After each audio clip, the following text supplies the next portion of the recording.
Unang-una, marami na tayong panahon na ginugol sa pag-imbestiga. So yung tanong ko, ano yung dahilan para buksan ulit yung investigasyon? Ay, yung pangalawa, yung danger kasi niyan, election period. And baka magamit yung investigasyon para mag-grandstand yung mga nagnanais na makakuha ng public attention.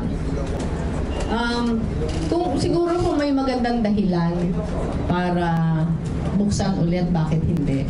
Pero ngayon kasi wala tayo nakikitang dahilan para buksan ulit. Palagay naman natin, yung investigasyon na nangyari in the past, ginawa na ng lahat para malaman kung ano talaga yung kwento.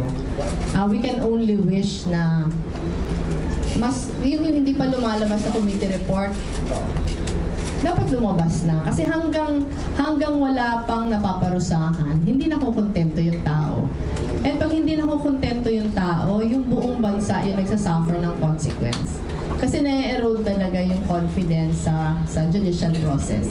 Ako palagi ko mahalaga na nandiyan na dapat yung committee report. Hindi naman na yun lang yung basis, pero isa yun sa mga considerations.